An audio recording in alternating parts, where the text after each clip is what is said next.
بسم اللہ الرحمن الرحیم۔ مفتی شعیب اللہ خان صاحب کے بیانات کے لیے مفتی صاحب کے آفیشیل چینل کو سبسکرائب کریں اور زیادہ سے زیادہ شیئر کریں۔ بسم اللہ الرحمن الرحیم۔ الحمد للہ رب العالمین، والصلاة والسلام علی سید الانبیاء واشرف المرسلین وعلى آلہ وصحبہ اجمعین ومن تبعهم بإحسان فی کل زمان ومکان الی یوم الدین، اما بعد۔ دو چار دنوں پہلے یہ آیت کریمہ زیر بحث آئی تھی، وَأَعِدُّوا لَهُم مَّا اسْتَطَعْتُم مِّن قُوَّةٍ، جتنی طاقت تمہارے بس میں ہے اتنی طاقت جمع کر لو، جس سے تم اپنے اور اللہ کے دشمنوں کو بھگا سکو، ڈرا سکو، گھبراہٹ میں ڈال سکو۔ اس کے بارے میں عرض کیا گیا تھا کہ ظاہری تمام علوم یہ بھی اس آیت کے مفہوم میں داخل ہے، اس سے کہ فتنے نئے نئے قسم کے آتے ہیں اور ان فتنوں کے موقع پر شریعت کی حفاظت، دین کی حفاظت، دینی احکام کی حفاظت اسی وقت میں ہو سکتی ہے جبکہ ہمارے پاس مضبوط طریقے کا علم موجود ہو۔ مضبوط طریقے کے علم سے ہم کفار کے اشکالات کا اور ان کے اعتراضات کا بھرپور اور منہ توڑ جواب دے سکتے ہیں۔ آج اس وقت اس میں ایک بات یہ عرض کرنی ہے کہ ایک ہوتا ہے علم ظاہر اور ایک ہوتا ہے علم باطن۔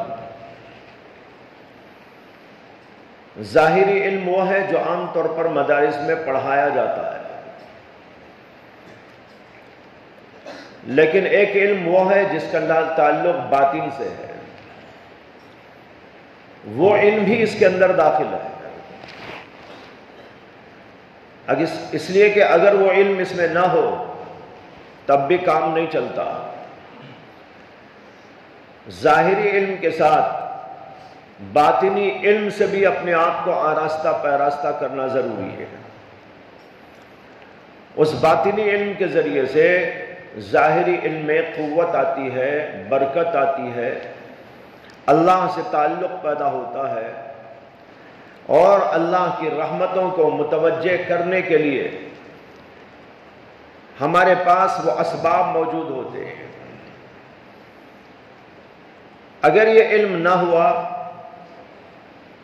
تو بہت سارے ظاہری اعتراضات کا جواب تو دیا جا سکتا ہے ظاہری علم کے ذریعے سے، لیکن بعض وقت ایسے حالات بھی پیش آتے ہیں کہ انسان کو باطنی علم کے ذریعے بھی کچھ پیش کرنا پڑتا ہے۔ بعض فتنے اور بعض فرقے باطنی علم کا دعویٰ لے کر اٹھتے ہیں، باطنی علم کے دعوے کے ساتھ سامنے آتے ہیں اور لوگوں کو گمراہی کا شکار کرتے ہیں۔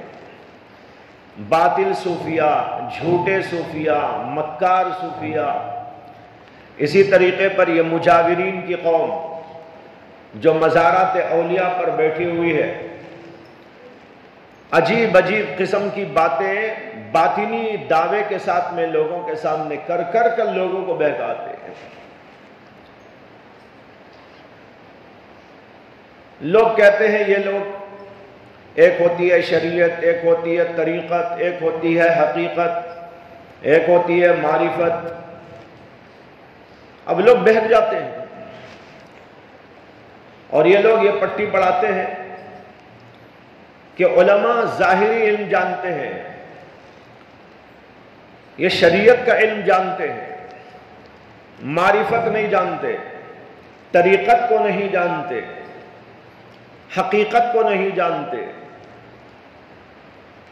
جب یہ نہیں جانتے تو تم ان کی بات کیا سمجھتے ہو، کیا سنتے ہو؟ ان دعووں سے بہت سارے لوگوں کو لوگ بہکا رہے ہیں۔ اگر ہمارے پاس ہمارے اسلاف سے آیا ہوا یہ علم باطن نہ ہوگا تو ہم ہکے بکے منہ کھول کے ان کو دیکھتے رہیں گے، اس لیے کہ جب ہمارے پاس وہ چیز ہے ہی نہیں تو ہم ان کا کیا جواب دیں گے؟ جیسے اگر کوئی جھوٹا مفسر اٹھے گا، اگر آپ کے پاس تفسیر کا علم ہے تو آپ ڈنکے کی چوٹ کھڑے ہو کر کہیں گے کہ یہ جھوٹا آدمی ہے، غلط تفسیر بیان کر رہا ہے، تفسیر یہ نہیں ہے، یہ ہے جو میرے پاس ہے، بتاتا ہوں میں، دلیل سے آپ قائم کر دیں گے۔ کوئی فقہیات کے اندر گڑبڑ کرنے لگے، اگر آپ کے پاس فقہیات کا زبردست علم موجود ہے، تحقیقی علم موجود ہے، تو آپ ایسے جھوٹے دعوے داروں کا منہ توڑ جواب دینے کے لیے کھڑے ہوں گے۔ لیکن اگر آپ کے پاس علم نہ ہو، تفسیر کیا ہے معلوم نہیں، حدیث کیا ہے معلوم نہیں، اصول حدیث کیا ہے معلوم نہیں، تو اگر کوئی غلط سلط آدمی بھی آ کر تفسیر بیان کرنے لگے گا تو مولانا تو اس کا منہ دیکھتے بیٹھے رہیں گے۔ بالکل اسی طریقے پر سمجھیے کہ اگر ہمارے پاس یہ معرفت کا علم نہ ہو، حقائق کا علم نہ ہو، طریقت کا علم نہ ہو، اور یہ جھوٹے لوگ آ کر اگر اس طرح لوگوں کو بہکائے تو آپ کے پاس ان کا جواب دینے کے لیے کچھ نہیں رہے گا۔ چنانچہ آج ایسا ہو رہا ہے، اس سے کہ آج عام طور پر علماء حضرات اس سے بے بہرے ہو گئے ہیں، دور ہو گئے ہیں، ان کے پاس علم حقیقت، علم طریقت، علم معرفت بالکل نہیں۔ ظاہری علم مدرسے میں پڑھا اور پھر اس کے بعد جا کر پڑھانے بیٹھ گیا، یا خطیب زماں بن گیا، یا امام الزماں بن گیا، اور امامت اور خطابت میں زندگی لگا دی، اور پھر اس کے بعد قصہ ختم۔ باطن کو بنانے، باطنی علوم کو حاصل کرنے، اللہ سے تعلق پیدا کرنے، معرفت کے علوم کو حاصل کرنے، اس کی کوئی فکر اور جد و جہد نہیں کی۔ جب نہیں کی تو اب جگہ جگہ ایسے لوگ بیٹھے ہوئے ہیں جو لوگوں کو گمراہی میں ڈال رہے ہیں، گمراہی کے دلدل میں پھنسا رہے ہیں۔ اگر آپ کے پاس ایسا علم نہیں ہوگا تو آپ صحیح طریقے پر ان کا جواب فراہم نہیں کر سکے۔ اگر آپ کے پاس یہ علوم ہوں گے تو آپ کھڑے ہو کر بولیں گے میں جانتا ہوں معرفت کیا ہے، مجھے علم ہے کہ طریقت کسے کہتے ہیں، مجھے معلوم ہے کہ حقائق کس چیز کا نام ہے، آؤ میں تم کو بتاتا ہوں، میں تمہارے سامنے یہ اسرار کھولتا ہوں، یہ اسرار الرموز کا سبق تم کو بھی پڑھاتا ہوں، آؤ دکھاؤ۔ جب یہ دعویٰ آپ کریں گے تو وہ آدمی خود بخود ہٹ جائے گا، اسے کہ وہ تو جھوٹا ہے، حقیقت میں تو کچھ نہیں ہے اس کے پاس، وہ تو جھوٹا ہے۔ اگر آپ کے پاس اس جھوٹے کا جواب دینے کے لیے تیاری نہ ہوگی تو آپ جواب نہیں دے سکیں گے، اور اگر تیاری موجود ہے الحمدللہ تو آپ اس کا جواب دینے کے لیے تیار ہو جائیں گے۔ حضرت حکیم الامت مولانا اشرف علی تھانوی نور اللہ مرقدہ، ان کے زمانے کے اندر بھی اور ان کے زمانے سے پہلے دور سے بھی بہت سارے جھوٹے دعوے کرنے والے جھوٹی باتیں کرتے آ رہے تھے، بڑا ہنگامہ مچا رکھا تھا، شریعت اور طریقت کو جدا کر دیا تھا، معرفت اور حقیقت کی عجیب عجیب تعبیرات کرنے لگے تھے۔ کوئی ہمہ اوست کا دعویٰ کرتا تھا، وہ کہتا تھا یہ پوری کائنات جو کچھ ہے وہ سب کا سب اللہ ہی اللہ ہے، نعوذ باللہ، زمین بھی اللہ، آسمان بھی اللہ، چاند بھی اللہ، سورج بھی اللہ، اور پھر جو ہے دعوے کرتے کرتے یہ کہتے تھے میں بھی اللہ، ہمہ اوست۔ اب یہ ایک قول ہے، بزرگوں کا قول ہے، لیکن ہم اس سے اگر آشنا نہ ہو کہ بھئی اس کا مطلب کیا، تو پھر لوگ دھوکہ دے دیں گے۔ چنانچہ دے رہے تھے، مختلف اس قسم کی باتوں کے ذریعے لوگوں کو پھانس رہے تھے، شریعت سے جدا کر رہے تھے، یہاں تک ہوا کہ اپنے آپ کو خدا خدا کہنے لگے، ہمہ اوست، ہما اوست کے معنی وہ یعنی اللہ، ہما کے معنی سب، یہ سب کا سب جو کچھ ہے وہ وہی ہے، یعنی اللہ ہی ہے۔ لہذا انسان بھی اللہ ہے، تو بھی اللہ ہے، میں بھی اللہ ہوں، زمین بھی اللہ ہے، آسمان بھی اللہ ہے۔ اب بتاؤ، یعنی لاکھوں نہیں کروڑوں خدا ہو گئے۔ شریعت تو آئی توحید کو قائم کرنے، ایک اللہ کو بتانے، اور ان لوگوں نے جو ہے اس لفظ کا، اس جملے کا مطلب ہی الٹا کر دیا، اس سے شرک نہیں بدترین شرک نکل آیا۔ اور یہ چونکہ معرفت کے دعوے کے ساتھ میں آتے ہیں تو بہت سارے لوگ متاثر ہو جاتے ہیں، وہ کہتے ہیں بھئی کچھ ہوگا یہ۔ چنانچہ ایسی باتیں بھی ان لوگوں نے لکھ دی ہیں، جو دوئی کا قائل ہو وہ موحد نہیں ہے۔ دوئی کے معنی کیا؟ اللہ کو مخلوق سے الگ جانے، اللہ کو مخلوق سے الگ جانے، تو وہ آدمی مشرک ہے، وہ اسے الگ اسے الگ کر رہا ہے۔ توحید، وہ توحید کے معنی بتاتے ہیں، توحید کے معنی ہے یہ سب اللہ ہی ہے، بس غیر اللہ کچھ ہے ہی نہیں۔ توحید کا یہ معنی بتایا، توحید کے معنی اللہ ایک ہے نا، ہم لوگ یہ بتاتے ہیں یہ ساری کائنات اللہ کی مخلوق ہے، اللہ ایک ہے، وہ اس کا مطلب یہ بتاتے ہیں توحید کا، یہ سب کی سب چیزیں اللہ ہی اللہ ہیں۔ جو اللہ کو مخلوق کو الگ جانے کا وہ مشرک ہو جائے گا۔ اچھا، یہ لوگ یہ بھی بتاتے ہیں لوگوں کو، عوام کو، کہ دیکھو وہ شریعت کی توحید ہے، یہ معرفت کی توحید ہے۔ وہ شریعت کی توحید ہے۔ شریعت کی توحید میں کیا ہے؟ اللہ ایک ہے، یہ سب مخلوق ہے، یہ زید ہے، یہ بکر ہے، یہ فلاں ہے، یہ مسجد ہے، وہ جو ہے آسمان ہے، وہ زمین ہے، وہ چاند ہے، وہ سورج ہے، اللہ ایک ہے۔ یہ شریعت کی توحید ہے۔ معرفت کی توحید یہ ہے، یہ سب مل کر اللہ ہے، سب کا سب اللہ ہی اللہ ہے۔ اب ایسی ایسی باتیں کر کر لوگوں کو بہکاتے ہیں، اور لوگ معرفت کے عنوان پر بہک جاتے ہیں، اور مولانا صاحب نے کبھی معرفت کا درس لیا نہیں، حقائق کو پڑھا نہیں، بزرگوں نے کتابوں میں کیا لکھا کیا نہیں لکھا وہ پتہ نہیں، اور جب پتہ نہیں اور اس طرح کی بات سامنے آتی ہے تو وہ مدلل جواب اسے نہ دے سکتے، اور جواب نہ دینے کی بنا پر عوام لوگ انہی میں پھنسے رہ جاتے ہیں۔ اس سے بات سمجھانا چاہتا ہوں کہ اس لائن سے بھی علماء کو واقف ہونا کس قدر اہم ہے، کس قدر ضروری ہے۔ یہ تو اس خیال سے جو ابھی میں نے عرض کیا، ضرورت ہے کہ علماء ان علوم سے واقف ہوں۔ مدارس کے اندر تو پڑھتے پڑھاتے نہیں ہے، لیکن بہرحال اگر لگائے رکھیں اپنے آپ کو اور بزرگوں سے وابستہ رکھیں تو آہستہ آہستہ یہ چیزیں کھلتی جائیں گی، حقائق معلوم ہوتے جائیں گے، اور پھر آپ ان کے جواب دینے کے قابل بن جائیں گے۔ دوسرے اس اعتبار سے بھی ضروری ہے کہ محض ظاہر کا علم کافی نہیں ہے شریعت میں۔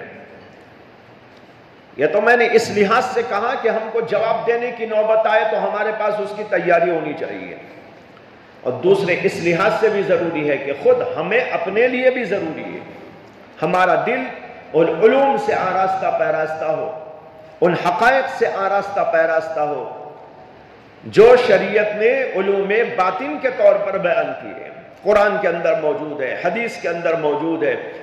آپ قرآن میں پڑھتے ہیں جگہ جگہ اخلاص کا ذکر موجود ہے، ریاکاری کی مذمت موجود ہے، تکبر کی برائی موجود ہے، تواضع کی جو ہے خوبیاں بیان کی گئی ہیں۔ اسی طریقے پر بہت سارے وہ امور جن کا تعلق دل سے ہے، صبر ہے، شکر ہے، اور اسی طرح تواضع ہے، اخلاص للہیت ہے، اللہ تعالیٰ کی، اللہ کا عشق ہے، اللہ سے محبت ہے، نبی سے تعلق ہے، نبی سے محبت ہے، اور خوف الہی ہے، آخرت کی فکر ہے، آخرت کی طلب ہے، موت کا خوف ہے، اور موت کے بعد کی دنیا جو ہوگی اس دنیا سے متعلق فکر ہے۔ یہ سب چیزیں انسان کے دل میں بسانے کی ضرورت ہے۔ اگر یہ چیزیں بسی ہوئی نہیں ہیں، ہم نے پڑھ لیا یہ بہت ساری چیزیں پڑھ لی، لیکن وہ چیزیں دل کے اندر داخل نہیں کی، دل ان چیزوں سے آراستہ پیراستہ نہ ہوا، تو پھر معرفت تو ملنے کی نہیں۔ جب معرفت ملے گی نہیں تو طریقت بھی نہیں ملے گی۔ طریقت کے معنی وہ راستہ جو اللہ تک پہنچانے والا ہے۔ معرفت کے بارے میں قرآن میں آیا وَمَا خَلَقْتُ الْجِنَّ وَالْإِنسَ إِلَّا لِيَعْبُدُونَ، میں نے جنات اور انسانوں کو نہیں پیدا کیا مگر اس لیے کہ وہ میری عبادت کرتے رہیں۔ حضرت سیدنا عبداللہ بن عباس رضی اللہ عنہ سے اس آیت کی تفسیر کے اندر علماء نے یہ نقل کیا ہے کہ انہوں نے کہا لیعبدون کے معنی ہے لیعرفونی، لیعرفوننی، تاکہ وہ میری عبادت کریں، یعنی تاکہ وہ میری معرفت حاصل کریں، اللہ کو پہچانیں، اللہ کے اوصاف کے ساتھ، اللہ کے کمالات کے ساتھ، اللہ تعالیٰ کی تجلیات کے ساتھ، اللہ تبارک و تعالیٰ کے افعال کے ساتھ۔ اللہ کے افعال دن رات نظر آ رہے ہیں۔ اللہ نے قرآن میں فرمایا کل یوم ہوا فی شان، ہر دن وہ ایک کام میں ہے، ایک شان میں ہے، لگا ہوا ہے۔ اللہ کے افعال کو دیکھ کر، اللہ کی صفات کو سمجھ کر، اللہ تبارک و تعالیٰ کی تجلیات کو دیکھ کر اللہ کی معرفت اپنے دل کے اندر پیدا کرنا، اس کے لیے انسان کو اور جنات کو پیدا کیا گیا ہے۔ معلوم ہوا کہ معرفت کی ضرورت ہے، اللہ نے ہمیں پیدا ہی کیا اس لیے۔ ایک حدیث میں آتا ہے، اور وہ حدیث اگرچہ لفظوں سے ثابت نہیں ہے لیکن اس کے معنی کے بارے میں علماء کہتے ہیں کہ معنوی اعتبار سے وہ حدیث ثابت ہے۔ وہ یہ ہے کہ نبی اکرم صلی اللہ علیہ وسلم نے فرمایا کہ اللہ فرماتا ہے کنت کنزا مخفیا فاحببت ان اعرف فخلقت الخلق۔ یہ الفاظ ثابت نہیں ہے حدیث کے، لفظ اس طرح کے اللہ کے نبی صلی اللہ علیہ وسلم سے ثابت نہیں، لیکن اس کے اندر جو معنی اور مطلب بیان کیا گیا ہے وہ مختلف دلیلوں کی روشنی میں ثابت ہے۔ کیا مطلب ہے اس حدیث کا؟ اللہ تعالیٰ نے فرمایا کہ میں ایک مخفی خزانہ تھا، کنت کنزا مخفیا، میں ایک مخفی خزانہ تھا، فاحببت ان اعرف، میں نے چاہا کہ میری پہچان کرا دوں، میں نے چاہا کہ میں جانا جاؤں، میری پہچان ہو، فخلقت الخلق، اس لیے میں نے مخلوق کو پیدا کیا، چاہے زمین کو، آسمان کو، چاند کو، سورج کو، ان سب چیزوں کو پیدا کیا کہ ان کے ذریعے سے اللہ کی معرفت حاصل کی جائے۔ تو معلوم ہوا کہ اللہ تعالیٰ کی معرفت کا حاصل کرنا یہ بھی اہم ہے، یہ باطنی علوم میں سے ایک علم ہے۔ اور اس اللہ کی معرفت کو حاصل کرنے کا جو راستہ ہے، جو طریقہ ہے، اس طریقے کا نام ہے طریقت۔ طریقت کے معنی ہی راستہ، لہذا وہ طریقہ جس سے آدمی اللہ کی معرفت تک پہنچ سکتا ہے اس کو کہتے ہیں طریقت۔ اور ایک چیز بولتے ہیں، اس کا لفظ ہے حقیقت۔ حقیقت کیا ہے؟ جب انسان اس راستے پر چلتا ہے تو اسے بہت سارے حقائق سمجھ میں آتے ہیں۔ اب جیسے میں نے ہما اوست کہا، اس کی کیا حقیقت ہے اسے سمجھ میں آئے گی، اللہ تبارک و تعالیٰ کے افعال کی حقیقت سمجھ میں آئے گی، اللہ تعالیٰ کی صفات اس کو سمجھ میں آئیں گی۔ یہ ایسا سمجھو کہ ایک آدمی یہاں سے جانا چاہتا ہے دلی تک، دلی جانا ہے، دلی کا راستہ اختیار کرتا ہے، یہ جانے کا راستہ ہے طریقت۔ جب اس راستے پہ چلے گا تو چلتے چلتے اسے کیا کیا نظر آئے گا، بلڈنگیں نظر آئیں گی، اور جو ہے باغات نظر آئیں گے، جگہ جگہ مختلف قسم کی جو ہے وہ سین نظر آئے گی۔ یہ دیکھتے دیکھتے دیکھتے چلا جائے گا۔ اسی طریقے پر جب بندہ اللہ کی معرفت کے راستے پر چلنا شروع ہو جائے گا تو بہت ساری چیزیں دیکھتا چلا جائے گا، وہ حقائق اس کے سامنے کھلتے چلے جائیں گے۔ یہ ہے وہ چیزیں۔ اب علماء کو ان چیزوں سے واسطہ و تعلق نہیں ہوگا تو ایسے لوگ جو گمراہ کرنے کے لیے آتے ہیں وہ لوگوں کو گمراہ کر کے چلے جائیں گے اور ہم ان کا جواب نہیں دے سکیں گے۔ تو ایک تو ہماری خود اپنی ضرورت ہے، اور دوسرے لوگوں کے لیے بھی ضرورت ہے، اس لیے کہ ہم پڑھ رہے ہیں، پڑھا رہے ہیں، اور پھر ہم جو ایک رہبر بننے کی حیثیت میں جانا چاہتے ہیں اور لوگوں کے سامنے ظاہر ہوتے ہیں، اس لیے اس بات کی شدید ترین ضرورت ہوتی ہے۔ تو اس سے آپ کو سمجھ میں آیا ہوگا کہ وَأَعِدُّوا لَهُم مَا اسْتَطَعْتُم مِّن قُوَّةٍ، اللہ کہتے ہیں جتنی طاقت جمع کر سکتے ہو جمع کرو۔ تو اس کے اندر یہ آ گیا کہ نہیں آ گیا؟ تفسیر آ گئی، حدیث آ گئی، فقہ آ گیا، اور علوم فنون آ گئے، تو اسی کے ساتھ یہ علوم عرفانی و علوم باطنی بھی آ گئے کہ نہیں آ گئے؟ آئے نہیں؟ بولو آ گئے؟ اچھا، اور اللہ کہہ رہے ہیں اعدوا، امر، اعدوا، تیاری کرو، مستطاعتم، جتنا تم سے ہو سکتا ہے، یہ قوتوں کو جمع کرو، علم کی طاقت کو جمع کرو، ظاہری طاقت کو بھی جمع کرو، یہ ساری چیزوں کو جمع کرنے کا اللہ نے حکم دیا۔ لہذا معلوم ہوا کہ ظاہری علوم میں مہارت کے ساتھ باطنی علوم کی بھی شدید ترین ضرورت ہے، یہ دونوں علوم کو حاصل کرنا ضروری ہے، لیکن آج کل عام طور پر حاصل نہیں کیا جا رہا ہے، اس لیے میں نے اس سلسلے میں تفصیل سے یہ بات آپ لوگوں کو سمجھا دی ہے۔